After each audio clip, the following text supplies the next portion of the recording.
Welcome back to the Confessions of a Good Girl podcast, where we get to redefine what it means to be good and a girl.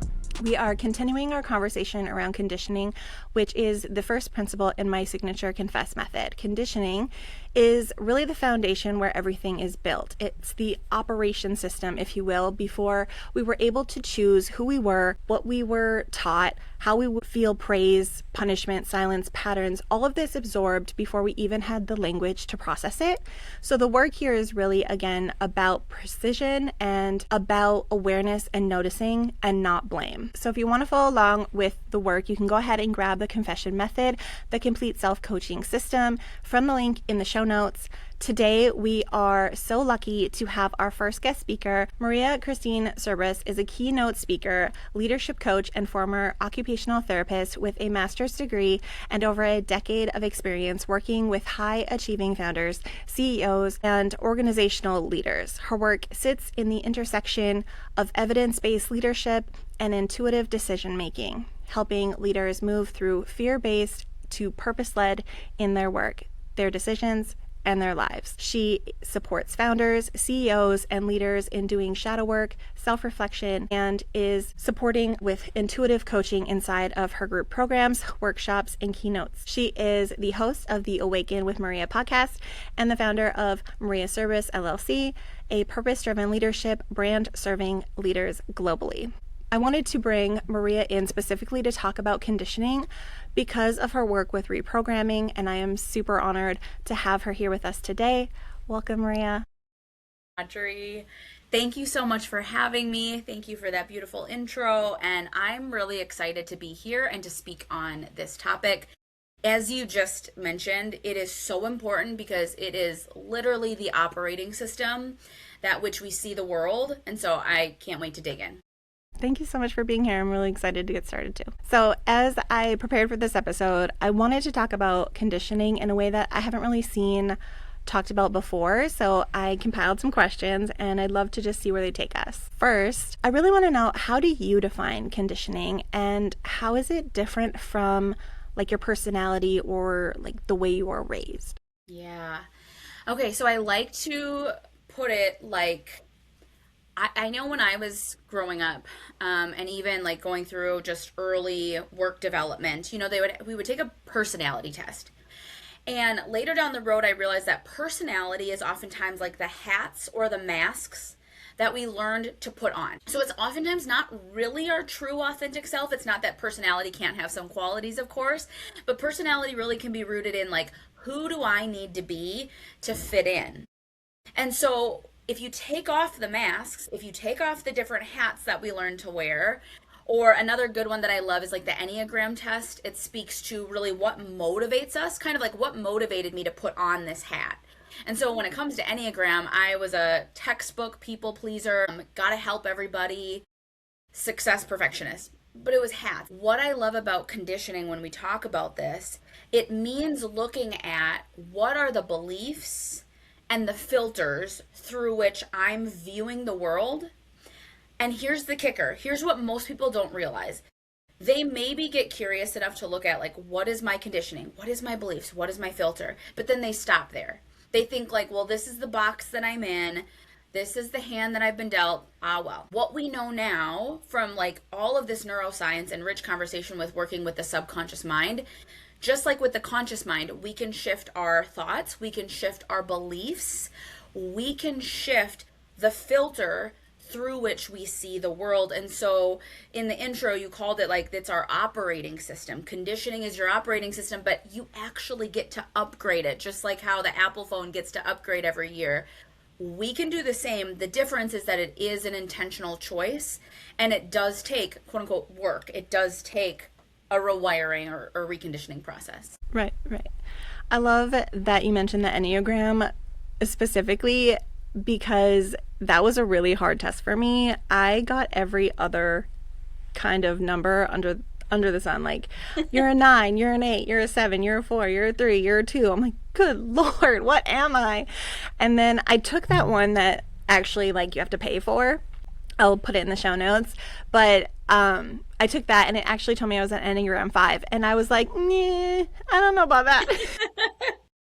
And then I read more and more about it and I was like, oh, dang, probably.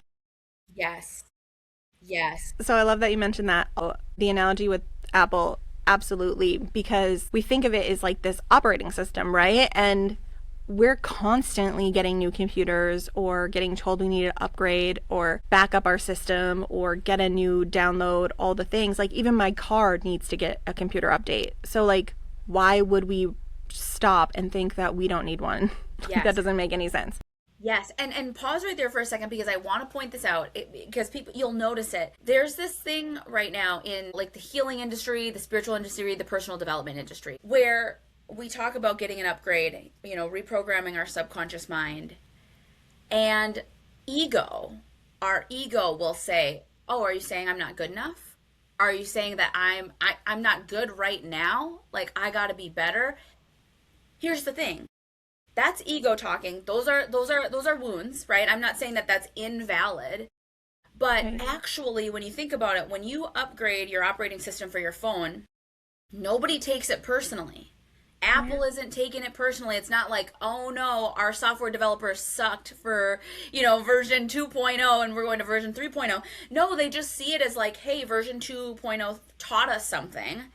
Then we Yeah. learned and now we have to adapt and we're going to go to version 3 and that's amazing, but it's not personal." And our ego can take it personally like, "Oh, you're telling me that I'm not good enough." I want to point that out that there is nothing wrong with upgrading to the next version. And if there's a story attached to that, that's an invitation to actually go deeper into your own journey. Absolutely. And also in retrospect, we have those people that are like, I don't want to do the upgrade because I like the way my phone operates, but they don't understand how things could be better if they were in the next system Yes. or like what little tiny shifts are going to be the best thing ever because they're so comfortable in their little bubble of this is I want to use the 7.0. I don't want to go to 9.0. Like that's two levels. What are you doing? A really great example. Some people don't like change, and Yeah. that's okay. You actually get choice, right? That goes to your other S in confess, sovereignty. Like you get choice when you upgrade. Full Yeah. choice. That's beautiful. So, next question. How do you realize that the patterns you're running weren't actually yours and what did they cost you? Gosh, this is such a rich question. Initially, it is hard to spot because a lot of your beliefs they were programmed from between the ages of 0 and 7 is when our brain is in the theta brainwave state the most. And so oftentimes by the time we're 20, 30, 35, 40, whatever, you don't even question some of these things. However, when you should is when you start looking. I'm going to give an example of money because a lot of people are thinking about money and want more money and whatever. Something that, can begin to make people aware is if I'm always saying, ugh, we never have enough. Ugh, the tax man's always out to get me. Or someone's always out to get me to get money. And then you pause a second and you ask yourself, where have I heard that before? And oftentimes it's like because, I don't know, your dad complained of the tax guy all the time. Or you witnessed, saw, and felt your parents always being strapped for money. And even if they never told you explicitly as a child, you just began to pick up like, oh, there's never enough. There's never enough. And where you can begin to question, is this really mine? Is because in adulthood, we see a lot of adults where, you did the thing, they're making great money, you're living with someone, you're paying your bills, you're actually doing fine, and yet you still hear that track running. Oh no, are we gonna have enough this month? Oh no, even though proven track record, you've always had enough to pay your bills. You've always had enough to do at least what you need, let's say. But Right. you still notice that track running in your head. That's when you can start to question, is this even my belief? And that's just one example. Right. I thought of the track of like, oh, I have this amazing job. I have everything that I'm supposed to want, which was the track that I was on. I had a great job, great marriage, kid in one of the best schools in Minnesota, and we had a fully, freshly remodeled lake house, all the toys. We had literally no reasons to be complaining. But I was just like, this isn't right. Like, this is not my dream. Like, this is what I was told that I should want, what I was told that I should have and strive for. Like, every single person that I know in my in my past wanted a lake house for retirement. Like that's just like the thing you want in Minnesota Yeah, it is is. a It lake truly house, is. It's like the aspiration of a Minnesotan. right? And I mean, there's 10,000 lakes. There's enough room for everybody. But we had it, and it was just like, why is this? It just doesn't fit. This is not my outfit. I need something that's completely different. So I love that you said that Yes, and you because just it could made be the anything. question, is this my dream? Is this my belief? Yeah. Yeah. So, what is the one thing that most people get wrong when they think about reprogramming or reconditioning themselves? I could talk until the cows come home about this. Okay, here's something I think though. Unfortunately or fortunately, the word hypnotherapy or reconditioning or reprogramming can scare people or wig people out. Because I think in mainstream media, especially like if you look back into the 80s, the 90s, I feel like there was like a Saved by the Bell episode about this. You'll see magician shows about this. That Yeah. would be say, oh, we're gonna like hypnotize you, we're gonna go into hypnotherapy, or again, we're gonna like reprogram. It instantly makes the other person, whoever's maybe going to be on the receiving end of that, feel the opposite of sovereignty. It feels like, wait a second, what are you doing? This is my brain, this is my body. I didn't give you permission to hypnotize me or reprogram or recondition. Yeah, they're going to be like clucking like a chicken in the hallway or something. Yes, yes, you're going to feel backed in a corner. You're going to say, no, thank you. I'm not consenting to this. Is like, I think people's natural response. So unfortunately, a lot of people get wrong that like, you think that again how whatever you're calling it, hypnotherapy, reconditioning, reprogramming, the brain says like, oh, this is happening to me, somebody is doing this to me, I don't know, like in an attack way. And it's actually, I think, one, Audrey, having conversations like this where we try to destigmatize what is reconditioning, it is actually the deepest like sovereign choice you can make when you step into it, when you say yes, because it is saying, I am ready and willing to upgrade my subconscious beliefs, patterns, and the conditioning that I had at childhood, which, when we think about it, when we were children, we didn't really consent to that. Now, that's a deeper layer. We could say your soul consented to it when you signed up for this lifetime, but I'm just saying, oftentimes kids don't really consent to all that goes in between 0 and 7. They're just being raised in an environment. Right. So when you think about it, when we're in our 20s and 30s and we want to do some reprogramming, that's actually us taking our sovereignty back. It's actually us saying, you know what? I choose to not have the same beliefs that my parents did, because bless them, but they were living in a different environment. And oftentimes their beliefs were even coming from their parents, from like the Depression or a different environment. And so I think, unlike what most people think, where it's like, oh, this is happening to me and it's something that I should fear, when you decide to upgrade your subconscious mind, that is the most sovereign thing of you taking back your authority of like, what do you actually want in the world? How do you want to create your reality? Upgrading your subconscious beliefs is part of that. Yeah, I think that's really important to know the different layers that there can be. Again, I say it with love and compassion. I met a hypnotherapist, and that was before I was trained in using subconscious techniques, three and a half years ago. And I'm not gonna lie, when he said that, hey, I'm a hypnotherapist, I instantly thought of like, oh, okay, you're like a quack. Like, I don't want to do this. Yeah. I think he even offered like, I could do a session with you, and I'm like, no thanks, I'm good on that. I immediately get like post prom flashbacks when they're like have the hypnotist and they're like driving their cars and like doing crazy stuff. Yes. Oh my gosh. And No, so thank that you. unfortunately didn't help. I don't think it didn't help like the stigma around subconscious rewiring. And I think it's why most people don't use the term hypnotherapy, because it just has a bad connotation to it. But Yeah. at the end of the day, it's truly liberating to take that back.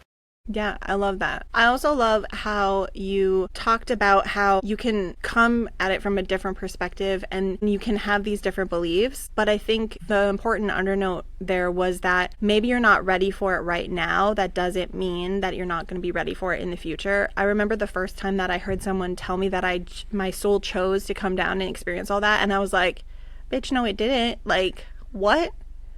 I would not have chosen this. I promise you. But then after all of these years, I'm like, yeah, probably did that. Like, it really made a lot more sense. Like, I wasn't ready to hear that then. So maybe if hearing about it from the perspective of using hypnotherapy doesn't hit, maybe come back around to this episode in a couple years because it might hit then. Absolutely. Suggestion. And the road to everybody's journey and unraveling and re-raveling is often windy. And so again, I applaud you, Audrey, for bringing this conversation up because minimum, I feel like this just gets people thinking. It gets people thinking like, huh, how might I step into this? And then we just have to remain open to how it might come in because maybe it's not going to be with like a formal subconscious rewiring session. I never forget, a couple years back, I started following Catherine Zankina, Manifestation Babe. Oh, yeah. And like, it see, because she doesn't use hypnotherapy, she didn't use rewiring, she was just talking about manifestation, which everybody can get on board with, like, give me my dream life. Yeah. But she was putting into some of her programs these hypnoses, these audios, these whatever that I would start listening to. And so what I'm just saying is like, that's maybe how you find it. Maybe you go to an amazing sound bowl meditation and they're like just dropping in some things to help your mind be open, or you listen to an audio, or you're listening to the podcast. All of it is just helping you with what your next step is. Yeah. And I think there's something to be said for this around the work that we do with sovereignty is when you first step up to the call, you're going to feel like you're just batshit. Like it makes no sense. And you're like, I don't know about this. No, this is not for me. You're being judged. You're judging yourself. You're like, what's happening? And then you finally like start to see the progress and the deeper work. And then you can come around to really owning who you are in that healing. Yes, 100%. The next question that I had was actually around really deeper patterns in the brain. I did a little work with NLP, and there's some work around NLP in the Confess method, but I really wanted to hear your perspective on, can the brain actually change, or are there patterns that are just really too deep? And what does that mean for when someone feels stuck? Can the brain really change?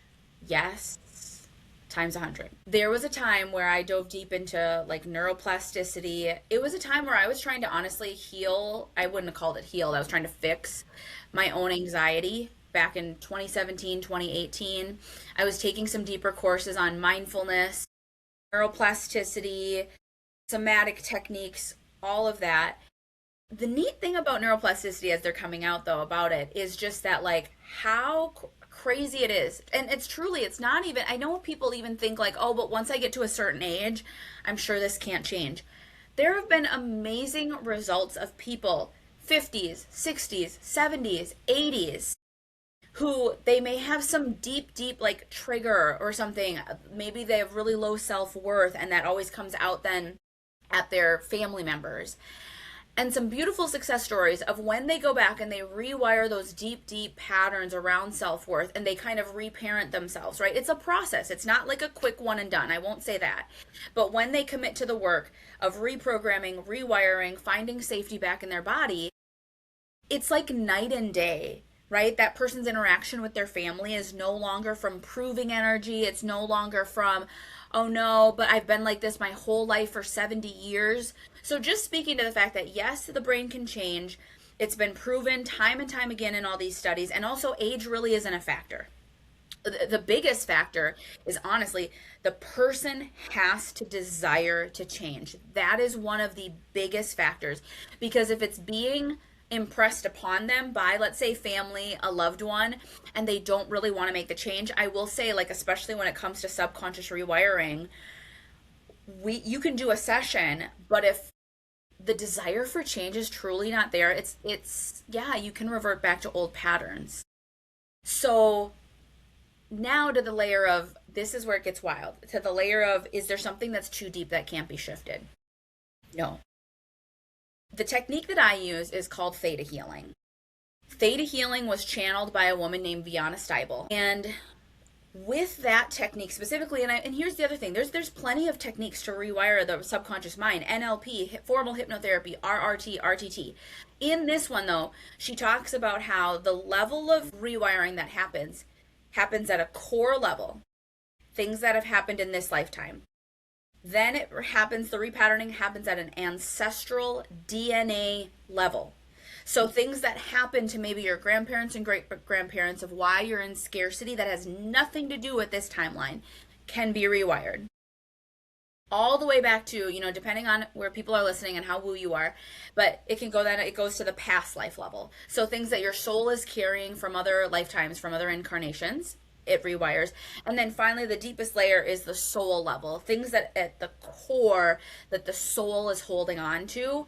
And while our soul is, yes, anchored in pure unconditional love, the soul can actually have beliefs like, I need to learn my soul lessons through opposites. So it thinks that it needs to learn love through hate.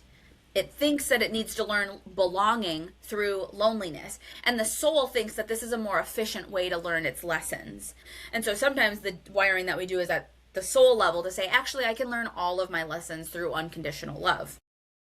So no, I would say there's not a wound that's too deep. But to people who feel also like stuck, stagnant, that's like a whole nother conversation, but like that can be for so many different reasons. And it's honestly learning to have love and compassion for yourself through all the stages of your journey. It really does happen over a lifetime. It's not ever meant to be, and I know I thought this too when I was early in my stages, like it's not meant to be just like a one-time healing session that changes everything. Like it can change your life, one session, but you signed up for this for a lifetime. And that's okay. That doesn't make you less. It doesn't make you bad at it. It just means that that's what we signed up for. And what's the body's role in this whole reprogramming? Okay, we're going deep, Audrey. I love this. Think of it like, first of all, you have your soul. You have your highest soul self, which we believe in the spiritual industry, soul self lives really like right in this heart space area, the center of your soul, where your soul resides, where you can literally access anything and everything all at once. Then we have, though, the fact that our soul incarnated into a physical body. So the physical body has the brain. What I want you to remember with the brain, the subconscious mind, all of that, it really evolved for survival. It evolved to survive and keep us alive. So at the end of the day, it's like our brain would and could be rooted in just deep survival that the cavemen needed to stay alive. It's only focusing on, are my basic needs met? Am I fed? Do I belong? Am I warm? Do I have a roof over my head? Right? It's in those core beliefs that the brain and the subconscious filter begins. Mm-hmm. And then the body houses it all, right? Because the brain is connected then to the spinal cord and then to the ANS, which is all of our nerves, which ultimately signals to body, am I safe? Do I belong? Am I loved? The whole system works together, but this is where you also can't take one from the other. Everything is an interconnected system. And so if someone's doing subconscious reprogramming and rewiring, you also need to be partnering that hand in hand with somatic regulation techniques, grounding in your body, self-hugs, diaphragmatic breathing. It's also why I'll send my clients, because it's something that I needed to learn, is that when I'm doing deep subconscious rewiring with people, whether it's in a group or one-on-one, I usually am asking that they maybe are seeing their local massage person, going to a sound bowl, doing some energy healing in addition, because yes, I'm rewiring patterns in the mind, but we have to remember trauma and memories are also still held in the physical body. We know that from the book, The Body Keeps the Score, and all the research of that. And so when paired together with like, oh, I did that and I did an energetic release with my Reiki healer and my massage therapist really worked out some of the stress and the cortisol from my body, I think that's when the magic really happens, because then we're hitting everything. I'll drop in the show notes The Body Keeps the Score because it's all a great one. But I love that you also talked about this, because in this section specifically of the Confess method, we look at saboteurs from positive intelligence. And this is where I love to start with this, is what are your top saboteurs and how can we just start to notice what's happening around those, just to take notice, just be aware. And then, like you mentioned before, have that love and compassion to just know that that was originally how your body was meant to support you and keep you safe. Like, you created that pattern because it kept you safe when you were younger, and now it's not a pattern anymore that's helping you, it's a pattern that's now a crutch. So how can we begin to know that we're still safe in our body, or we are more safe in our body, hopefully, than we were in that situation? I love that.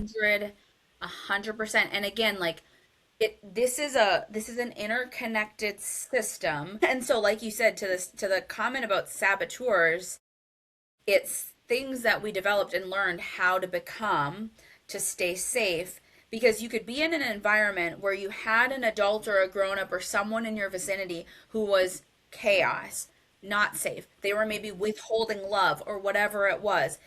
Well, the self, the inner child self, has to figure out, what do I need to do? Oh, I better help them. I'll become the helper. I'll become the people pleaser. I'll figure out what they need. The second she does that, the second she puts that hat on, it regains safety within her body, because then the adult comes back with love and like, oh, praise and oh, good job. So again, like the brain figured out, how do we make this work so that her body could begin to feel safe again, like, oh, now I get love. Now I get support from this parent or adult in my life. Like you said, when you go back to your 30s, though, and you realize you got to rewire this, because you can't keep just fawning and people pleasing so that the body feels safe. One, you have to rewire it at the subconscious mind level, but two, you still have to help the body re-feel safety. So it's all interconnected. Absolutely. I fully agree. When looking at this, what are some common signs that someone is running conditioning that they've never questioned, especially for a high achieving woman? Whew.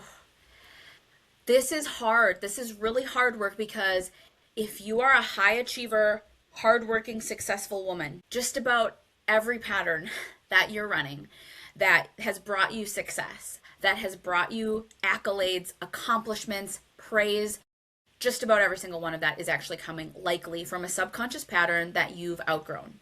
And here's where people can get affronted by this, because it's like, well, then Maria, why would I want to change any of this? Like, this is working for me. I'm getting the praise. I'm doing the dang thing. I may be overworking. I may be in perfectionism, but guess what? It's grown me the business. So what I will say after working with a lot of high achievers is, in those scenarios, it oftentimes doesn't happen all at once, because you're right. A lot of the hats and the patterns that you're wearing have led you to a level of success. And it's not about like pulling the rug out and allowing your world to crumble. Because I just talked about this on a recent podcast episode. It's like the purpose is not to pull the rug out so fast that now you're operating out of a different survival mode and still trying to like chase your dreams. However, if you're a high achiever, where we often start is where the pattern is beginning to crumble, where you're beginning to notice a crack in your own facade. And so it might be like, Maria, if I'm being really honest, I'm burnt out and I can't keep putting in 80 hours a week, even though it looks really good and I'm pumping out the stuff. Or, Maria, I'm growing my team, but I find that I micromanage everybody because I need this level of control, and I can't sleep at night because I'm worried about who's going to get what done. So that's where I find that's where we can begin the deeper work. Where does she notice the crack in the facade? Where is it starting to actually not show up well in her life? That's where we can begin to work with the subconscious mind and self-reflection. And again, like with something like your confess method, Audrey, that's an opening where we can start asking questions. We can start getting curious without judgment. And that's where we can start the subconscious reprogramming and shifting. And honestly, it's a beautiful cascade effect. Once we shift one thing, we can notice a lot of change happen. And then the person begins to be open to like, ooh, okay, what else could we shift? And like the whole house won't crumble down. And I just want to also note, sometimes you guys, we signed up for the whole house crumbling down. Sometimes it does look like that, where it does feel like the rug was pulled from under you. You're in a collapsing, crumbling shit show. And that is how we chose to like go into that rebirth era. But I just want to point out, it doesn't always have to look like that. Yeah. I love that you talked about how a lot of these high achieving women are doing the thing, and then there's something that starts to crumble. So why do we get to that point? Why do so many women reach this point where everything has worked so far, but they still feel this like emptiness? What is that conditioning issue? Oof. I believe, that a lot of us got this conditioning. And this is where you know it's conditioning. Because I say a lot of us, but not all of us. So let's say, I don't have the exact numbers. Let's say there's 70% of us high achievers that we reach a point in our careers in our lifetime where we're like, weird, I did all the things. I've hit all the milestones. Like you said, got the career promotion, I've got the lake house, I've got the XYZ, and it still doesn't feel like enough. And let's say that's a subset of 70%. But why is it that 30% they never feel that? Well, it's because they didn't get the same conditioning. So that's how you know it's conditioning, is because we have to step back and actually ask ourselves, was this ever my dream? Because I want to point out, I have mentioned that conditioning can come from the literal environment that you grew up in, like your childhood home, your parents. But I've also had people who say, Maria, I had loving parents who, they really can't pinpoint any kind of like emotional trauma, or they're like, my parents told me I could go for the moon, like they never. I will say, for me though, I had parents who, like, they were like, no, no, no, you need to go into healthcare, you need to find a stable career, stay in it for 35 years. That's the path to success. So I can absolutely attribute that to my conditioning from my home. I also want to point out we have societal conditioning, and our society for the last 30 years, we were in that industrial age where everybody, you go to school and then you get a good job and you go work at the factory or whatever it is. So that's societal conditioning. So it doesn't always have to happen in the home. It can be happening at school. It can be happening in what we're getting from media, and how, programs that our children were watching were based in, like, oh yeah, you go to school and then Jimmy became a firefighter, Susie became a teacher. That's the path to success. Right. So the reason why so many of us end up at our 30s, they used to call it a midlife crisis. It's because we were responding to conditioning of what we thought we were supposed to do. And maybe, just maybe, we realized that for the last 10, 15 years, we ignored when you're like, I really want to draw. I really want to paint. I really want to, like, run a media team, even though your mom told you to be a teacher. You start to actually look back and think, oh, I actually had clues telling me maybe what I really wanted to do, but the conditioning came in and said, no, you're supposed to go into the family business. You're supposed to be a firefighter like everybody before you has, or whatever that is. So that's, I believe, why many of us were seeing the conditioning sooner. We have different access to influences, good or bad, that are, beginning to help us question the conditioning. Right. It feels like a really big nature versus nurture question, and just like another layer of that specific question that we've all had conversations around. But I feel you here, because my expectations were that I would have a baby in high school and that I wouldn't achieve really anything. So I really kind of did the opposite. I was like, okay, well, I'm going to prove you wrong. I was all petty about it, and like, I'm just going to prove you wrong because I don't have to settle for that. And then that's when conditioning from society came in around, oh, well, then I'm going to do what society is saying that I should do, because I don't have a model in my own home of how to be this high achieving, successful woman. My family is very hardworking, very good people, but there was no one that like went and did their own thing and like went above and beyond to be like societally successful. So I didn't really have a model of what that looked like. So I was like, okay, let me look at this person and what are they doing? And then now we have social media, and social media came out when I was graduating high school. So as I got into my young adulthood, I really started seeing more and more of these examples, and I was like, oh, thanks. Now I can see how all these women do it. And that was really where the seed came from, because I didn't have that model in my own home. No one in my family has their own business. So it can be both. It can be one. It can be the other. There's just so many different blends of how this can come together. And I think that's so, so interesting. Yeah, I really like how you pointed out. Really like that. You guys, we just talked about conditioning of like, oh, my parents said I should do this, so then you go do it because that's conditioning. But like the anti-conditioning. So I really like that you pointed that out, Audrey, because actually there are a lot of rebels out there who, they also sometimes get into that same corner of, they have to ask themselves, am I doing this for me, or am I doing it to prove them wrong? I've had clients who maybe they grew up with parents who were alcoholics, or there was abuse or whatever it was. And that's like the anti-conditioning. They said, I am not going to be that. So they tied them down to a partner because and like we're all lovey-dovey, but then also maybe you end up in a marriage and you're like, again, did I want this, or did I feel like I had to like tie myself down so that I would be nothing like my mom, or whatever. Or I became a priest because I didn't want to be the alcoholic. But then do I actually want to be a priest, or was that just me going so far in the anti? So I think that's just another really good way to point out, like, it's another, honestly, way that we're still acting out of conditioning, but kind of the anti. Yeah. It's like you can either conform or you can be a rebel, but what is it that's really true here? What's showing up in the middle? Yes. That's so cool. So I want to wrap this up with one final question. So for the women who are listening right now, who just recognize themselves in this conversation, what's one thing that she can do today, not eventually, but right now, that starts to interrupt that pattern? Number one, don't be afraid to question the pattern. You are not your pattern. So just like how we have told people you are not your thoughts, right? People are used to like, oh, you're not that negative thought. Same thing when we begin to self-reflect, and maybe we hit a note here if you're listening and you're a people pleaser, a perfectionist, high achiever, like God love you. But like you began to maybe question, is this pattern helping me? The biggest action step I would say is that you are not your pattern, and allow yourself to get curious, not from a place of self-judgment, self-loathing, or self-hate.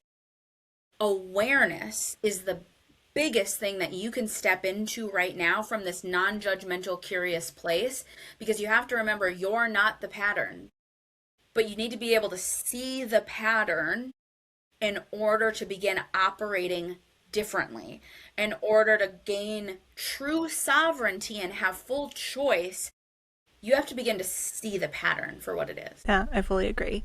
And that's, like I said before, with the saboteurs, that's really where I started my own journey too, is just being aware and just noticing, how is people pleasing showing up? How is the controller showing up? And how can I start to just notice that these things are happening, especially when I'm feeling the most triggered? Like, we can go through life and we can be like, oh, I'm not a people pleaser, I don't do that. But then what happens when you're in that like high intensity state, that fight, flight, freeze, fawn, flop state?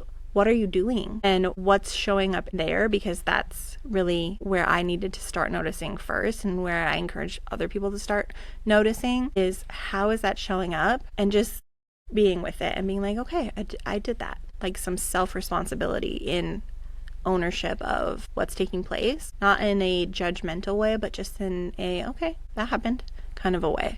Yeah. And I think a lot of people will be like, well, Maria, self-awareness, self-reflection, that's like too easy, right? We like to overcomplicate. So it's like, that's it? That's the only action item you're saying? Just be self-aware? Number one, yes, like it really is actually that simple. Like that's the starting point. And then what I want to say, because again, assuming there's some high achievers in the room, probably, your brain wants like the next 10 steps. And this is where I would say having spaces like this that Audrey is creating, and this is why coaching and mentorship and honestly investing in this is so important. And so for the part of your brain that's like, okay, give me more, I want to know more, like what do I do? I mean, that's why you invest in a coach. That's why you hire someone who has not like walked the walk, someone who has like a method, like the Confess method. Because again, like you don't have to start from scratch, okay? Like you're not the first person to look in the mirror and realize, wow, I'm a recovering people-pleasing person. You can say that with love, and there are spaces that you can go for support. You don't have to like make this up on your own. So, I mean, staying connected in Audrey's world, seeing what she puts out there, that's key. Like, you don't have to do this alone. Yeah, absolutely not. I'm a 2/4 in human design, and 2s really like to be by themselves. I'm also a rising Scorpio, so I like to deal with my big emotions all by myself. So I fully recognize, like, I don't want to do that in public. I don't want to share that. I just want to be in my own energy. Don't talk to me about it. But it really is something when you have support and you know that you're not alone, even if it is you just looking from afar and like looking at the post or listening to this podcast or going and listening to Awaken with Maria and getting deeper in the work from your own little tiny bubble. And then eventually you'll feel safe to pop that bubble and like make a bigger bubble and then make a bigger bubble. And then before you know it, like you have other people that you can lean on and know that you aren't crazy and you're not alone. And this is a real experience that you can feel validated in. 100%. It can start small, for sure. For sure. So final question, what confession changed everything for you? The biggest confession was when I realized, the person we've been describing all along, it was so hard. I had landed my dream job. I was working at Mayo Clinic in 2016, still fairly a new grad. Everything should have been amazing. I was newly married. We had just bought a house. I was making the best money I'd ever made. But within a year of that, I was so anxious and depressed. I didn't want to get out of bed. And I could have. There was a version of me that could have kept doing it. I could have put my party hat on. I could have said, nope, you're making good money. Just do the thing you need to do between the hours of 9 to 5 and then find your fun elsewhere. The biggest confession I had to make was to myself. The second I said, this ain't it. And I can't do this. And it was the scariest moment because you guys, like, we think, yes, it's scary to like confess something out to the world. Like if I have to tell someone like, oh no, I did this.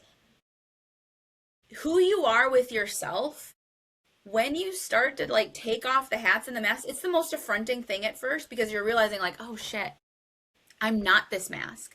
The mask that I'd put on of like, I need to be a healthcare worker and I need to do this for the next 30 years. That was just like the most humbling, difficult, and also liberating moment because within another like year, 6 months or something, when I finally confessed that to myself, I walked away from my dream job. Everybody thought I was crazy. I didn't care. I didn't care because I was so over it and I knew that I wouldn't be able to pursue my path and purpose if I had stayed in that job. So it was the most important confession I've made to myself. I hear that so often from people, including myself, where like we've reached the goal. You got the job, you got the house, the marriage, the family life is good. Then there's like this, okay, I worked so hard to get here. And your body is almost like, what's next? Like it's because it's constantly in that fight or flight to get to where you wanted to get to, the goal, right? It's been the mission. But now you don't have a mission anymore because you achieved it. So your body is like, okay. And then after a little bit, it's like, wait a second, we're supposed to be freaking out, like trying to do something. Why aren't we doing that? What's wrong? 100. And then you start to question, where is this coming from? Did I make the right choices in life? All the questions start coming down the pipeline, right? So I feel like you're not alone in that. And I hope that the women that are listening also see themselves in that because I've heard that so many times, like not only from my own experience and you, but like dozens of women have explained the exact same thing to me. Yes, and that's not a coincidence, right? That's why you're in this work. That's why we're in this work. Yeah. So before I go ahead and pull our card for today, I want you to tell us where we can find you, how we can work with you, like what are your deets? Absolutely. All right, so I am primarily active on Instagram. You can find me, I am Maria Crystene. You can go to mariaserbus.com to learn more about keynotes, workshops. I love doing groups. I've always just been naturally attuned to groups because I think we can really heal together. I have a podcast, Awaken with Maria, where I'm really talking about how you can live in your purpose because a lot of people think that the hard part is figuring out who am I and why am I here? And actually with all of the tools with like astrology, human design, numerology, it's actually really easy to figure out what your purpose is. Like you can put it on a piece of paper and it's like, oh, that's it. The hard part is living from it. The hard part is choosing your purpose daily. Those are the conversations we have on the Awaken with Maria podcast. And so if you just want something good to pop into your ears, so that's how you can connect with me and kind of stay tuned. Perfect. Thank you so much. And we'll drop all of Maria's details in the show notes so you can find her easily. I'm going to go ahead and pull a card. Love this deck. This looks beautiful. It's so pretty, isn't it? Details for the deck are always in the show notes, along with the info for whatever card pops out here. So the first card that I saw was the Vessel. If you are on YouTube, you can see it. Otherwise, pop in the show notes and you can read all about the vessel and how that applied to today's episode.